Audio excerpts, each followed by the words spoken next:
여러 뉴스와 교육을 통해 기후위기의 최고 주범을 알고 있습니다. 바로 CO2. 온실가스 속 80%를 차지한다는 이산화탄소죠. 해법도 이미 나와 있습니다. 석탄을 전기로 전환시킬 때 이산화탄소가 가장 많이 발생된다는 사실을 알고 있으니까요. 그러니 석탄 화력발전소 대신 바람이나 태양과 같은 재생에너지를 이용한 발전으로 바꾸면 되는 겁니다. 주범도 해법도 알고 있으니 기후변화 문제 쉽게 해결될 수 있을까요? 글쎄요, 쉽지는 않아 보입니다. 유엔에서는 지구 온도의 상승을 2100년까지 1.5도로 제한하기 위해서 인류가 함께 노력해야 한다고 하고 있는데요. 그 중에서 특히 우리가 사용하고 있는 에너지를 2050년에는 75에서 80% 정도는 재생에너지로 충당해야 된다라고 권고하고 있습니다. 1992년 지구온난화 방지를 위한 첫 협약이 브라질 리우에서 맺어집니다. 리우 환경협약으로 불립니다. 이때까지만 해도 구체적인 목표가 제시되진 않습니다. 1997년 교토의정서, 드디어 구체적 목표 수치가 등장합니다. 선진국이 기후변화에 책임을 갖고 온실가스 농도를 2012년까지 5.2% 감축하기로 결정합니다. 하지만 온실가스는 더 많이 늘어나고 지구온도도 예상보다 더 빠르게 상승합니다. 이에 선진국과 기후협약에 가입한 195개 나라 모두가 참여하는 신기후 체제가 등장합니다. 바로 2015년 파리 기후협약. 드디어 유엔이 구체적 지침을 제시한 거죠.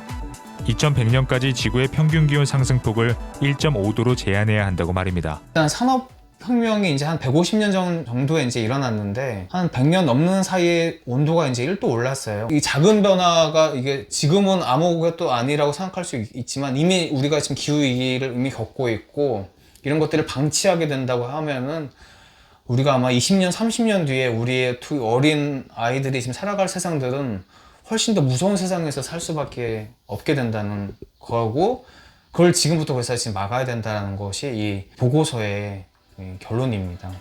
그렇다면 1.5도 제한을 위해 어떻게 해야 할까? 바로 2050년까지 이산화탄소 배출량을 제로로 만들고 전력 생산의 80%를 재생에너지로 바꿔야 합니다. 하지만 쉬운 목표가 아닙니다. 우리가 생활하는 거의 모든 분야에서 이산화탄소가 발생하기 때문이죠.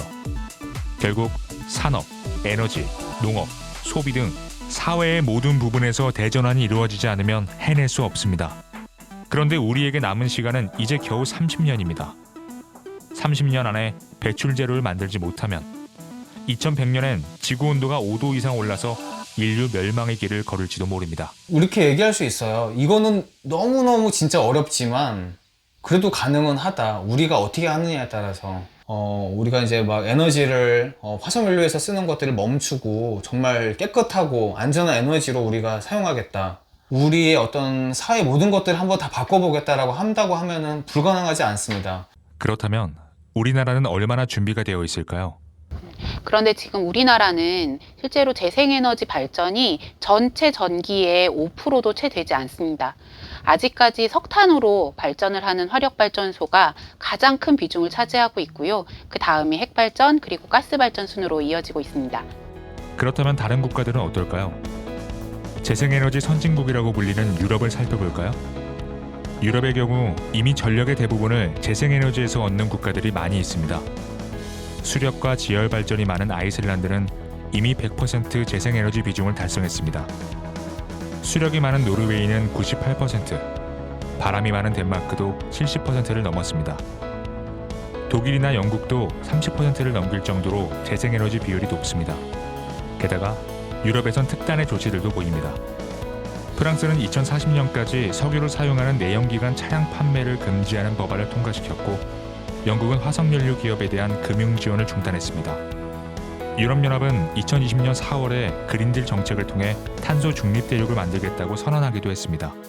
그린딜은 석탄뿐만 아니라 핵발전에도 투자하지 않는다고 밝혀서 눈길을 끌었습니다. 핵발전이 온실가스는 덜 나오지만 환경적으로 다른 중대한 피해를 가져올 수 있다는 이유였죠. CO2 배출 2위인 미국으로 가보겠습니다. 미국의 트럼프 대통령은 기후위기를 인정하지 않죠. 하지만 주정부들은 다릅니다.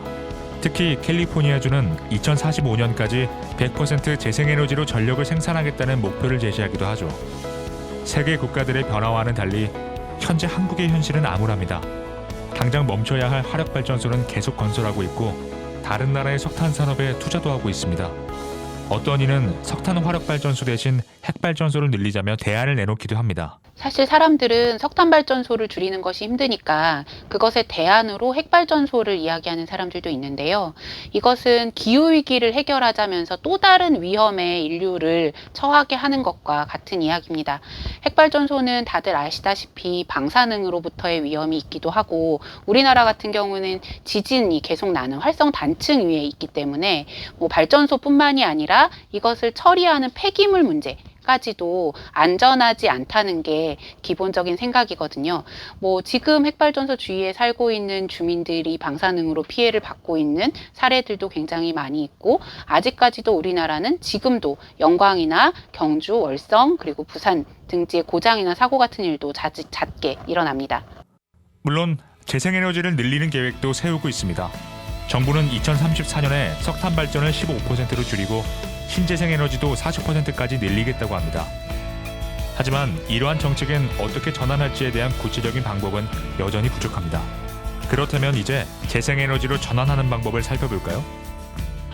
첫 번째, 깨끗하고 안전한 재생에너지를 선택해야 합니다. CO2가 발생하지 않으면서 환경을 덜 파괴하는 에너지, 그리고 안전까지 확보할 수 있는 재생에너지를 선택해야죠. 우리가 지금 석탄화력 발전소를 태양광이나 풍력으로 바꾸면 다 해결되는 걸까? 그건 아닐 거예요.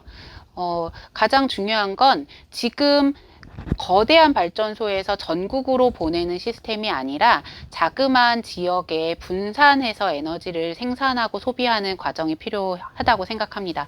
두 번째, 민주적이고 정의로운 방법이어야 합니다. 에너지를 사용하는 곳과 만드는 곳이 균형을 이루고 지역 주민들의 참여로 책임과 권한을 함께 나누어야 합니다. 대표적인 것이 우리가 살고 있는 서울을 보면 서울은 소비를 굉장히 많이 하는 도시지만 생산은 그 소비의 약 2% 정도밖에 하고 있지 못해요. 나머지 98%는 다른 지역에서 다 빚을 지고 있는 거지요. 우리 지역에서 필요한 전기는 우리 지역에서 만드는 것, 아주 당연한 사실입니다. 그러려면 지역사회의 시민들이 지자체나 정부와 함께 노력해야 합니다. 그 지역에 있는 주민들이 참여해서 결정할 수 있도록 하는 방식이 필요합니다. 그 결정에 대해서 권한을 갖고 그에 따른 책임도 지역에서 함께 지는 것이지요. 그러면 지역에서의 에너지와 관련한 갈등이라거나 혹은 분쟁 같은 것들을 좀 더 생활 밀착형으로 해결할 수 있을 것입니다. 또한 사라지는 일자리의 정의로운 전환이 필요합니다. 석탄 발전소와 같이 사라지는 일자리에 대안을 만드는 정책, 기후 위기를 해결하는 데 도움이 되는 새로운 일자리를 만드는 정책이 필요합니다. 마지막으로 고려해야 될 거는 석탄화력 발전소나 핵발전소를 없앤다라고 했을 때 그 발전소에서 일하는 노동자들에 대한 고민도 함께 되어야겠죠. 단순히 발전소에서 일하는 노동자뿐만이 아니라 그 지역 석탄화력 발전소나 핵발전소에서 기반으로 일을 하는 그 지역 경제 역시도 손해가 되지 않도록 피해를 보지 않도록 함께 고민하는 과정도 필요합니다. 이런 고민들과 더불어서 에너지 전환이 함께 연계되어야만 2050년 배출 제로 그리고 2100년 1.5도가 해결될 수 있을 거라고 생각을 합니다. 화석연료 중심의 산업 구조를 바꾸는 것, 온실가스 배출을 줄이는 교통 정책을 펼치는 것, 소비에 의존하는 나의 삶을 바꾸는 것, 내가 속한 지역 공동체에서 함께 생산하고 나누는 것 등 많은 것이 바뀌어야 합니다. 기후 위기에 대응하는 우리가 이 원칙을 지키면서 대전환을 이룬다면 앞으로 다가올 2050년의 재앙을 줄일 수 있습니다. 유엔이 권고한 CO2를 줄이기 위한 에너지 전환. 이제 할 수 있는 일을 생각할 때가 아닙니다. 반드시 해야만 하는 과제입니다. 한참 부족한 정부에 요구하고 나의 삶을 돌아보고 함께 행동할 사람들을 찾아 연대하는 것. 그것이 2050년 지구를 위한 희망입니다.